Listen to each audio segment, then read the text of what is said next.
All right, good morning. Welcome to Wednesday and another week to talk through the mental health awareness topic this month. Last week, if you remember, it's kind of this summary phrase of know why you do the things you do, just as far as something for you to be aware about for your own mental health, be able to answer that question as you go through things. And this week it shifts a little bit to how do you, when you know what you're doing and maybe you don't like what you're doing, how do you get help to be able to do that? So just talking through really some key aspects of how to accelerate that. Like, are you aware of how to go to your friends or family and get support? Can you go to some support groups? And then when does that indicate that you should go to a professional? So kind of writing about that on Monday and really highlighting three key steps that are important to that. And they all take levels of risk and hopefully reward that comes from it. But it takes some guts to be able to do that. And the first one is just transparency with friends and family. It really is crucial to be able to do that. We all have expectations of ourselves, or we think others have expectations of us, or they have an impression of who we are. So if something is going on, it really does take an effort to be transparent and raise that flag a bit and say, hey, I'm actually have this going on, or I'm struggling in this way. But what you're trying to reach and experience is this key word. That's the word for this week is identification. When you can identify with other people, there's an opportunity to not feel as alone, to be able to receive some wisdom and feedback from people who have walked those actual steps. And that makes a huge difference when it comes to mental health and being able to go forward with things. So that first one is you don't know what your friends and family have gone through necessarily. They might be keeping it really personal and close, or it's been a few years. But when you're able to say, hey, I need help with this situation, you might be surprised at what you hear back from the people who have been closest to you all along. But even when that is something that doesn't identify enough with you, the second step is this idea of expanding your support network to look for support groups around you, whether those are physical ones and actual ones that exist in the community or within driving distance or online. During COVID, a lot, we know everything shut down, but for the people specifically led by this in terms of recovery, they all found online AA groups, other things. They found a way to do it. So that was all worked out a long time ago. So there are a variety of online groups that exist as well when you think there aren't many around me. And then finally, this idea of when your own support network doesn't work, you've been transparent, you found some support groups, or maybe you haven't. This is where any version of a trained counselor comes into being, where counselors kind of wake up every day eager to step into that gap to help people who don't have the other supports and connections that are there. So there is this extension, this progression that I want everyone to realize in mental health awareness, that there is a way, if you want to identify with somebody else and get that support, to know exactly the pathway you're on and what to expect. There's three different versions to be able to do that. In fact, the exercises this week, the encouragement is to say, spend 15 minutes just looking online or looking around through local resources. What are some support groups that do exist? Whether you need them, or probably the more important part is if someone else goes through something, you now have a list of support groups that go forward. I wrote a short list on Monday on the email, things like divorce care, grief share. There's some sexual addiction groups within driving range. There's cancer survivor. There's loss of spouse support groups. I mean, that's just a half a dozen right away. They don't all run through one particular place, but a lot of nonprofits have a vision or purpose where they want to be able to help people that way.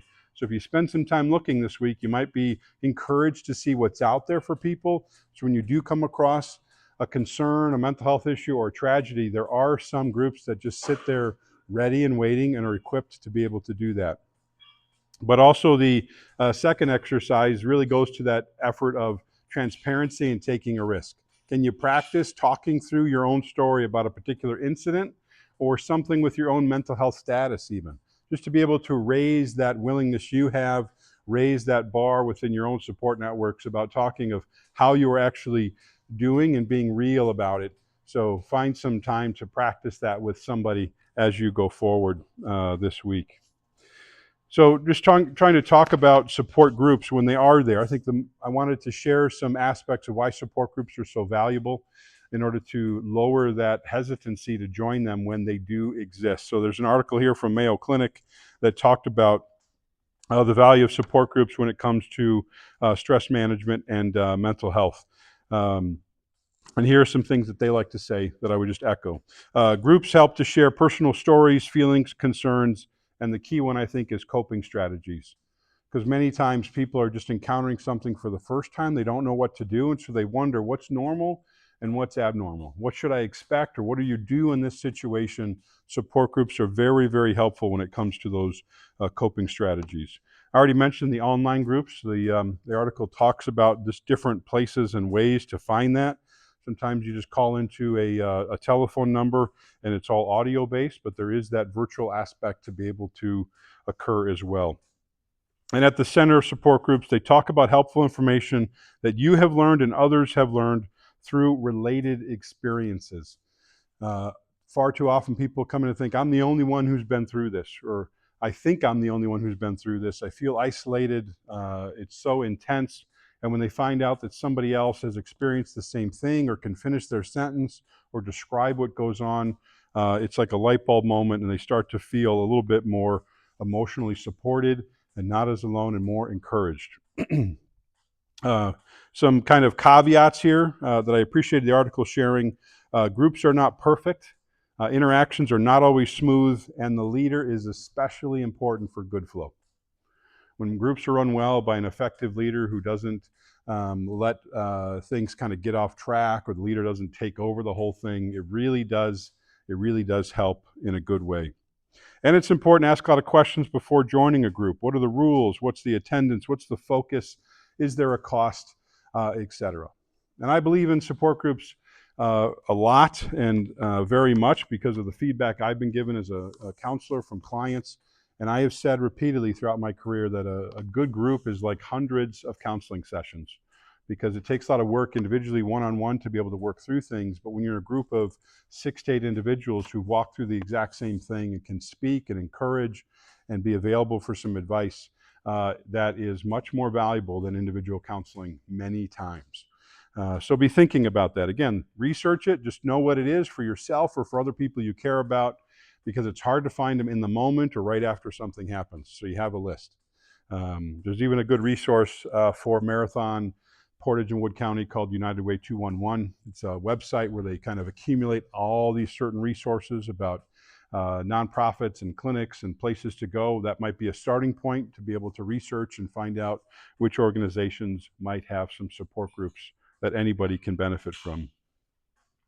So it brings us to our questions, and these are ones that hopefully are not just rhetorical, but they are really encouraging people in some way. First question is thinking of identification, right? When you realize you're not alone going through something, what was it like for you to meet someone who's been through something similar to you when you didn't think nobody else had been through the same thing? What was your own reaction to that? When you meet someone who's been through something similar to you and you're surprised about it, what impact did that have on you? What's that? Relief. Yeah, it's a good one. Like validation that you're not alone, or somebody else who can understand. Talk about whatever the thing is. Yeah. Someone that understands that there's higher value. Yeah. Validation, worth, those kind of things. There's that connectedness. Others? Things that occur? To answer my own question, one thing I would offer is what happens is it saves a lot of words. Maybe it's built off those other two answers of relief, but someone feels like they can walk in and they don't have to explain things a million times. They don't have to give nuance. They can just walk in and know, like, okay, here I can just be myself. I don't have to describe things. I don't have to tell my story again. That everybody here already knows exactly what I'm going through. And that is a profound experience, because they start to just feel a little bit more present, a little bit more relaxed. And it's in those environments where people really start to recover. So here's maybe the harder question. Depending on whatever you've heard about support groups, what do you think it would take for you to actually join one and go? Because it is a risk, it is hard, but what do you think would be the factors that would make you go to a support group, even if you've been hesitant to do so before? Any answers to that one?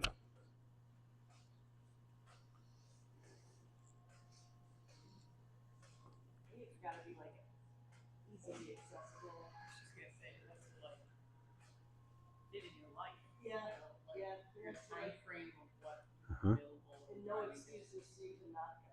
That's like, how do we remove the excuses? Yeah. Yeah, those are really good answers. How do you remove the excuses? But I think this is where the online version really helps. I think AA made it through COVID because I heard more than enough people said, I joined an online support group for AA that actually is based out of a different country. So this reality of that 24 hours a day, 7 days a week, somebody can find an online support group when it comes to substance abuse. Pretty incredible thing, thanks to technology. But these other pieces of feedback really do show why sometimes getting a support group is very intrusive, but is it worth the cost and effort? We do want to remove barriers, but I can say generally that most support groups are going to happen in an evening for an hour and a half, probably have to drive a half an hour to get to them, and it's exhausting to be able to go to those. But this is the value, the priority. We talked last week about prioritizing mental health. So to do a support group, it's usually like, where do you find 2 or 3 hours of your night, of your week, to be able to go do something? So really think of that question, what would it take for me to be able to go to one? And I don't want it to be like, well, if the tragedy is bad enough, people will then, their life's already been turned upside down, so now you just plug in some support into that gap and into that void. It's also why people might choose counseling over support groups, because then counseling is efficient, appointment-based. It can be chosen at the time and the day that works best. But again, I'm highlighting that support groups can be even more valuable than individual counseling. So it is intrusive, but so is bad mental health. So is a time when you're struggling with something. The ones I listed, divorce, grief, cancer, loss of spouse, at that point, there is no routine. And so it's this encouragement to say, when mental health or something has interrupted your life and it's already feeling chaotic, support groups actually become a stabilizing factor into getting some help and feeling better. So something to think about as you go through this. And if you know what the groups are, it really helps when someone's life has been turned upside down to be able to give them some direction. Some final comments here about why it helps. I just hinted at this in my statement, that events in life can really break your heart, but I do think that support groups can help you figure out the pathway to put those things back together. Again, when someone has been living in a situation for 5 or 10 years, even thinking of the medical ones I've cited, going up to Aspirus and seeing the groups that they have occurring regularly, the fact that someone can say, hey, I've been in your shoes 5, 6 years ago, here's what I've done, is hopeful to people to realize, well, you can make it through this. You can extend for a few years and be able to go forward. So recovery is a key part of what helps restore someone's passion. A second thing to realize is you don't know what you don't know until you get there. People can think, I've got this, I can handle it, I know what's going to go on, but definitely tragedy, unexpected things, and everything else is disorienting. So you're not really quite sure what is happening. And when you get in the middle of it, it's really helpful if someone's laying out some breadcrumbs for you, if someone's describing to you what to expect next. I mean, we appreciate that in everyday life, but when you're in crisis and you can't think straight, it's really helpful for somebody else to lay it out. And at the end, just echoing this word again of identification, that when people are not feeling as alone as much, suddenly they have a sense of resiliency or hope that can start to be built upon, and their physical and mental and emotional and relational health has an opportunity to be injected with some support and encouragement. Because it's one thing to go through a crisis and feel disoriented and be by yourself. It's another to have these things instilled into you externally from other people. So a good week to talk about support groups. If you want to know why you do the things you do last week, sometimes you need to be able to seek out some help and be transparent and take a risk to figure out why you're doing the things you do or why things are happening a certain way. So if you can do it in your own support network, great. There are probably some people that you don't even realize have been through the exact same thing you're going through. But if you don't speak anything, you don't have a chance for help. And if that's still lacking, then look for these support groups, see what can happen. And if that's still lacking after that, well, then remember that counselors wake up every day looking to step into those complicated situations. And they want to be able to do that. It's not a burden. It's not a challenge. They probably have the education and training to be able to step in and help. There's just no reason, as I speak from that position, there's no reason that people should struggle alone or wonder what to do. So good to talk about another passionate week of mental health awareness, and still 2 weeks left to be able to do more. So good to see everybody, and take the time to follow through on these exercises this week, just to look out for yourself and those you care about. Thank you.